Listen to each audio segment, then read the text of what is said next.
कुंभ मेले में हुई भगदड़ के वाक़े में 15 से ज़ायद अफराद के शदीद ज़ख्मी होने की इत्तला मिली है। महाकुंभ मेला उत्तर प्रदेश में जारी है। इस मौके पर ये भगदड़ का वाक़या पेश आया, जिसमें तकरीबन 15 अफराद शदीद ज़ख्मी हो गए, जिनको इलाज के लिए दवाखाना मुंतकिल कर दिया गया।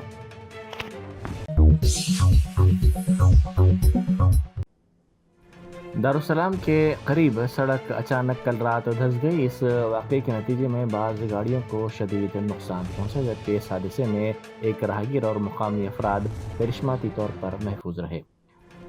इस वाक़े की इत्तला मिलते ही मजलिसी रुकन कौंसल मिर्ज़ा अहमद बेग वहां पहुंच गए, जिन्होंने सूरत हाल का तफसीली तौर पर जायज़ा लिया और मुकामी अफराद से इस हादसे की तफसीलात हासिल की। इससे पहले भी 3 साल 2 साल के नीचे भी ये गोशमहल का नाला, इसको अब्दुल सागर नाला बोलते, अभी तक 3 बार गिर गया। ये इससे पहले गिरे, ये भी हमारे एमएलए साहब पी राजा सिंह जी ने बोले ये नाला निजाम का परेड का है, और उसके बाद में लास्ट टाइम 10 साल से नीचे कांग्रेस गवर्नमेंट थी, जब भी तोड़ा हुआ। ये क्वालिटी बरोबर नहीं रहने से, और इसके नाले पे ढक्कन यहाँ से लेके वहां तक ढक्कन नहीं है। ढक्कन नहीं रहने से क्या गैस फॉर्म होके जो अंदर का स्टील रहता और जो रहती जो वो डैमेज होके नाला कभी भी उसकी क्वालिटी खत्म हो जा रही। ये आज से नहीं वहां से हो रहा। ये एफटीएल में उस्मानिया भी आता, और गोशमहल को डेवलपमेंट करने के लिए सीएम जी उस्मानिया बनाता बोल रहे, मगर गोशमहल को नाश करने के लिए उस्मानिया बना रहे। और गोशमहल की जनता खामोश नहीं बैठेंगी। गोशमहल की जनता सीएम की गर्दन झुकाएंगी या उस्मानिया नहीं बनाने देंगी। ये हालत ऐसी है गोशमहल की।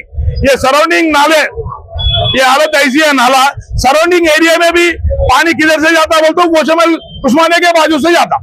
वहां से ये कहां से आता, मेहदीपट्टनम मिलिट्री एरिया से लेके आता पानी, मिलिट्री एरिया से लेके यहाँ से उस्मानिया में मुसी में मिलता, मगर उसके जो गोशमहल में उस्मानिया बना तो बोले उसके बाजू से ही जा रहा।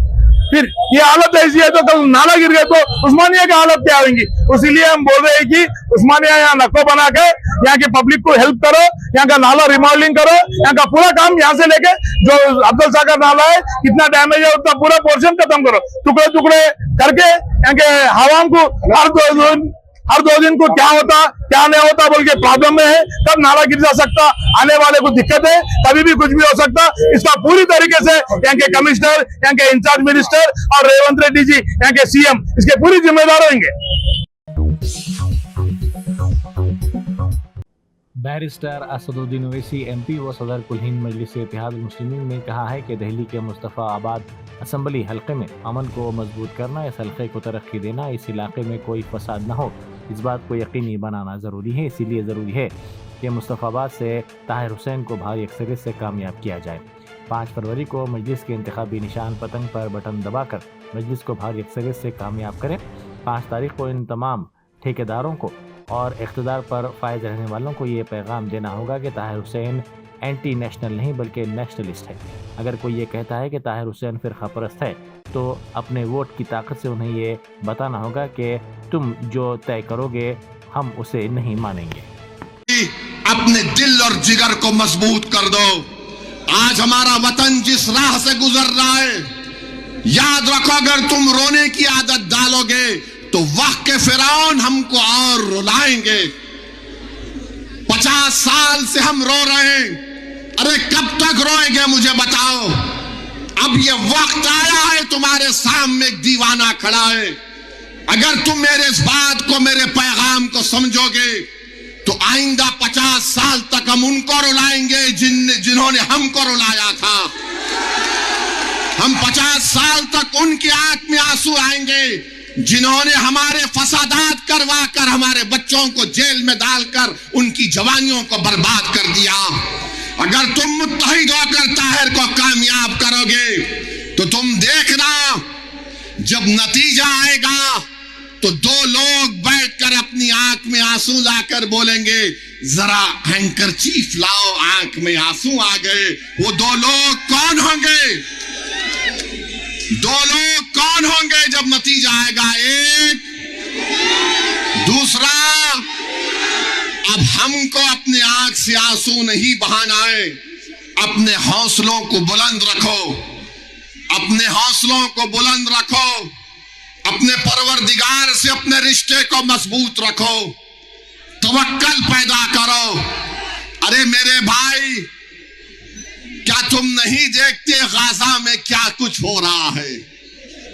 50,000 लोग मर गए, जिसमें से 20,000 तो बच्चे और खवातीन हैं। 11 लाख लोगों के घर बर्बाद हो गए, मगर उन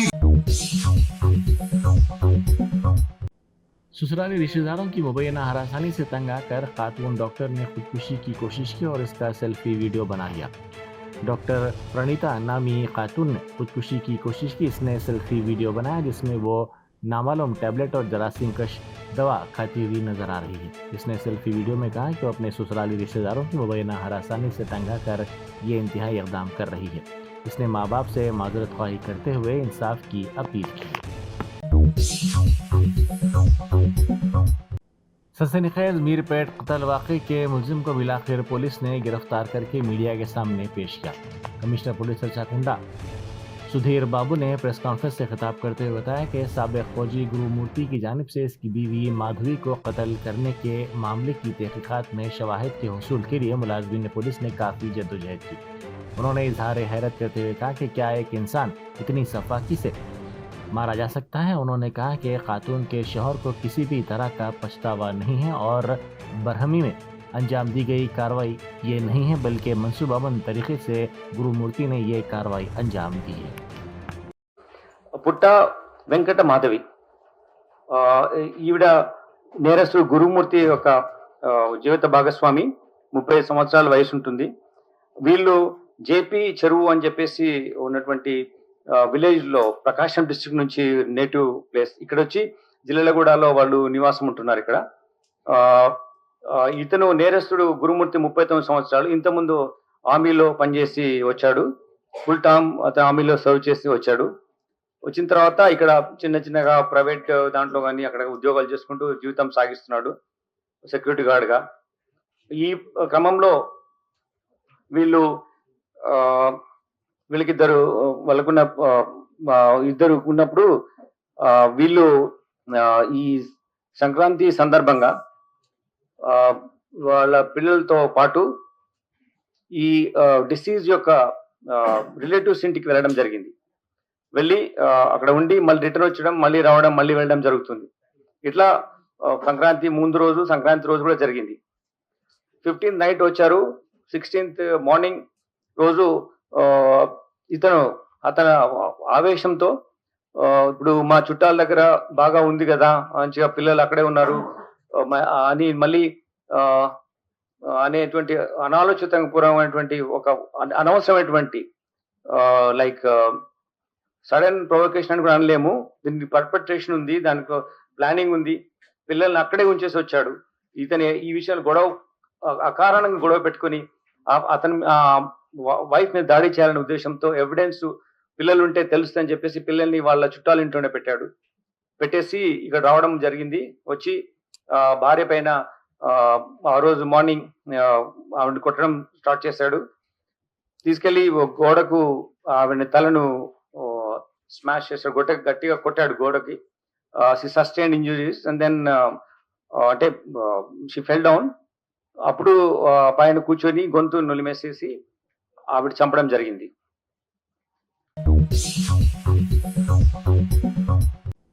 वज़ीर-ए-आला रेवंत रेड्डी ने अपोजिशन जमातों को इंतबाह दिया कि वो रियासत की बहबूद के इक़दामात पर सियासत करना बंद कर दें। अगर वो अपनी रविश पर कायम रहते हैं तो वो खामोश नहीं रहेंगे। वज़ीर-ए-आला ने सेक्रेटरीट में मीडिया से बात करते हुए शिकायत की कि रियासत में सरमायाकारी को आगे आने से रोकने के लिए एक साजिश रची गई थी और सरमायाकारों में अंदेशे पैदा किए जा रहे थे, लेकिन कांग्रेस हुकूमत की मुवाफिक सनत दोस्त पॉलिसियों की वजह से सनतकारों ने बड़े पैमाने पर तेलंगाना में सरमायाकारी से इत्तेफाक कर दिया और रियासत में अब 1.78 लाख करोड़ रुपए की सरमायाकारी होगी, जिससे हजारों नौजवानों को रोजगार के मौके भी फराहम होंगे। उत्तर प्रदेश में जारी महाकुंभ मेले में एक एम्बुलेंस में अचानक आग लगी। आग लगने की वजूहात का फौरी तौर पर पता नहीं चल सका। इस वाक़े की वीडियो सोशल मीडिया के मुख्तलिफ प्लेटफॉर्म्स पर तेज़ी के साथ वायरल हो गई। इन वीडियोज़ में दिखाया गया है कि लोग आग बुझाने का काम कर रहे हैं।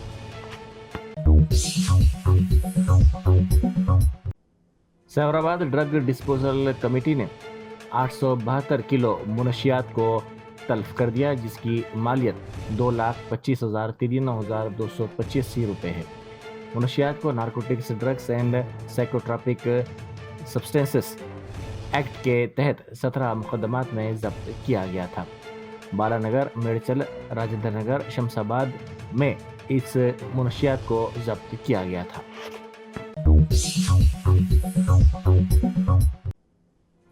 रियासती वजीर श्रीधर बाबू ने कहा है कि दाऊस के दौरे के दौरान रियासती वक्त को 1.79 लाख करोड़ रुपए की सरमायाकारी के हुसूल में कामयाबी हासिल हुई है। उन्होंने इसे एक अहम संगी मील करार दिया, लेकिन हकीकी कामयाबी तेलंगाना को $1 ट्रिलियन की मईशत बनाने के हुकूमत के हतमी मकसद को हासिल करना होगा। उन्होंने कहा कि ये सरमायाकारी सही सिमत में अहम इक़दाम है जो हमें इस बावकार हदफ के करीब ले जाती है।